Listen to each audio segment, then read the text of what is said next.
Welcome to Buckeyes Tomorrow Morning for Tuesday, March 25th. I'm your host, Tom Orr. The Texas game in 158 days, the game against Michigan in 249 days. If you're planning your next event, make it unforgettable with Grateful Griddle, Columbus's favorite food truck, serving up smash burgers, gourmet sandwiches, and good vibes. Book your catering today at gratefulgriddleoh.com. Got a chance to talk to Ryan Day, Matt Patricia, and Brian Hartline on Monday inside the Woody Hayes Athletic Center. Tony Gerdeman was there for all of the fun.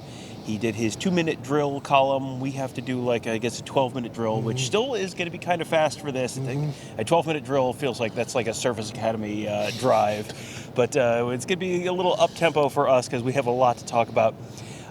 This is just one of these little things that I noticed, but Ryan Day just happened to know that there were 159 days till the Texas game. He just kind of casually mentioned that. I'm like, well, first of all, Ryan, thank you for listening. But second of all, we have heard so much about the Texas game already in here in a way you'd never hear about the first game at this time of year.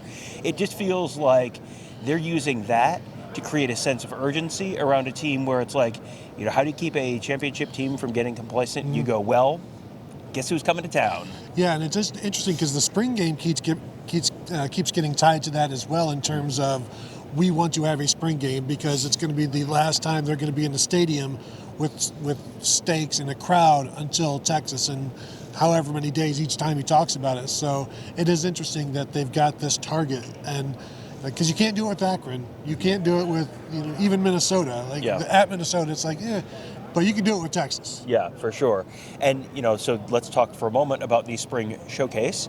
The Spring Showcase, Ryan Day provided a little more context around it. And, the question he was asked was, why did you guys decide to do a Spring Showcase while the general trend nationally has been to get away from that because you don't want to have any focus on your players because you don't want people getting tampered with and all that kind of stuff. He seems like he's going 180 degrees the other direction with that. Yeah, he said it's going to be a spring game, and the only reason they haven't come out and said exactly that is just injuries or something where they're to the point where we don't want to risk anything, but he definitely wants to have a spring game and do 11 on 11 and have some tackling perhaps and things like that because it helps those young guys. It gives them something to where when they're out there against Texas, it's not the first time they're in the shoe and a crowd of 80 to 100,000 people, however many decide to show up. So they've had some experience there, and that's something that every single coach we've ever covered at Ohio State has talked about. The spring game is a benefit. It's something that not a lot of schools have, and it gets the younger guys prepared for what they're going to see. And what they're going to see that first Saturday of the season is, for them, it's going to be huge, but at least it won't be their first time running out of a tunnel in front of a crowd.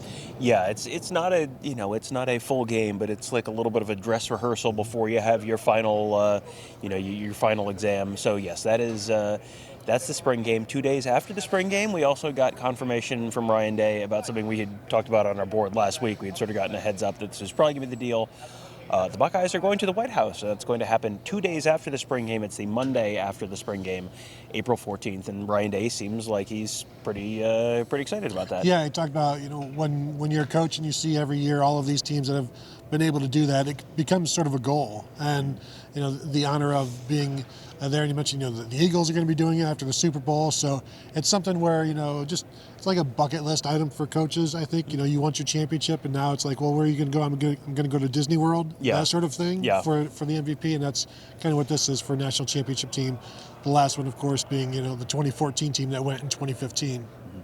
Yeah, so that's those are both coming up in April, so there's plenty that's going to be happening there. But there's still a little bit of that's all ahead. There's still a whole bunch of work between now and then, all through spring, and there's going to be a little bit of an adjustment for a lot of people. I mean, there's a lot of new faces on the field. There's also some new faces on the coaching staff. Both of the coordinators are guys who are in different roles than they were last year. Matt Patricia is in not only a whole different building, but a whole different level than where he's been for most of the last 20 years. He talked through some of the adjustments there and, why you would think, okay, NFL to college, that's a big step down. He doesn't seem to see it that way. Well, and I think probably your bank account doesn't see it that way either. No. So that helps. But he did say he started out as a college coach, and then you're off to the NFL for 25 years or whatever. But then you come back because one, he's like, it's Ohio State. This is, it doesn't get better than this.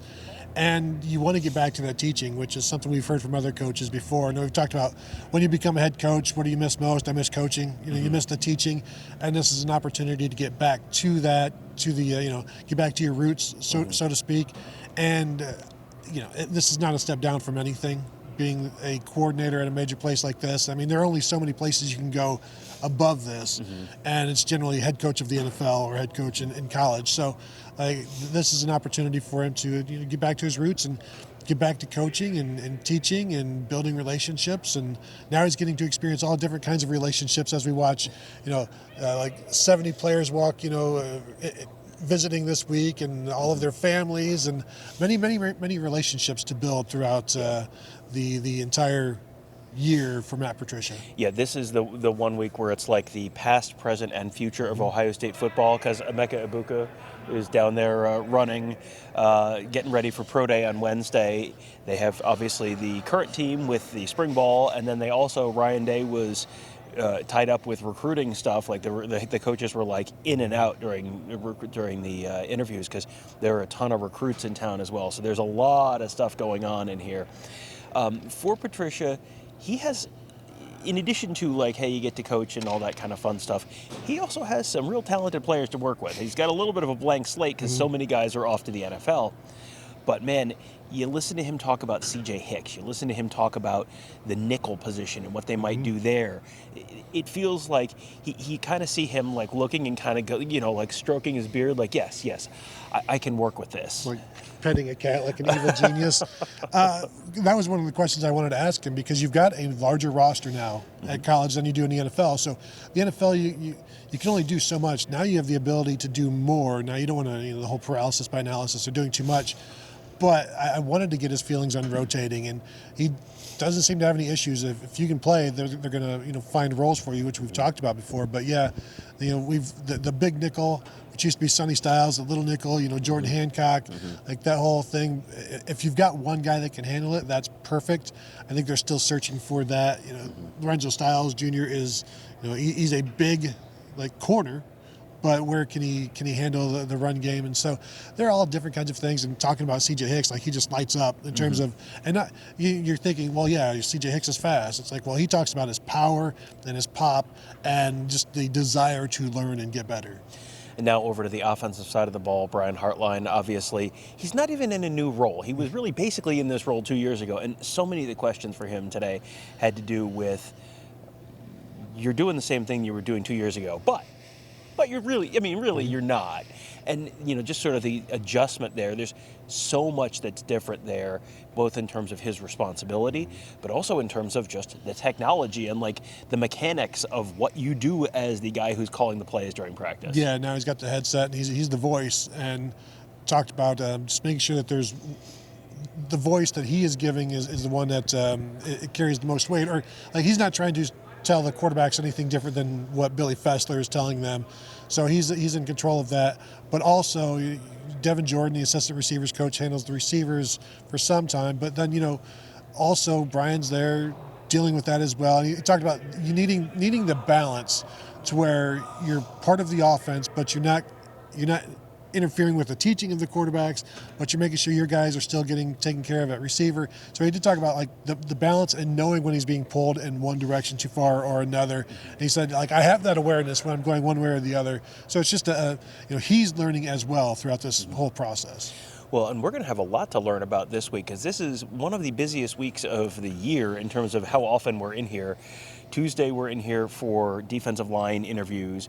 Wednesday, OSU Pro Day. Thursday, it's tight ends and someone else. It's the year of the tight ends. Linebackers, yeah. But, it's really the...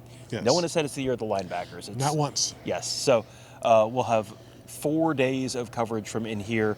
And there was so much stuff from these interviews that I don't think we've gotten to yet. I'll probably do a show with some of these interview clips later in the week, just because there's so much good stuff that, plenty of meat left on that bone, and then plenty of other stuff coming up this week as well. As I said, the past, present, and future of Ohio State football in this very room all week long. So there will be plenty of that to talk about all week long as spring ball sort of rolls along and we head towards the spring showcase, which is maybe more of a spring game, and then a trip to the White House, and then all the recruiting stuff.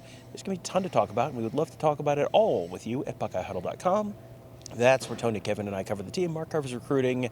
We got our whole team of X's and O's gurus there as well to make you a smarter football fan, all at BuckeyeHuddle.com. That'll do it for today. Thank you guys all for joining us. Have a great day. We'll talk to you tomorrow.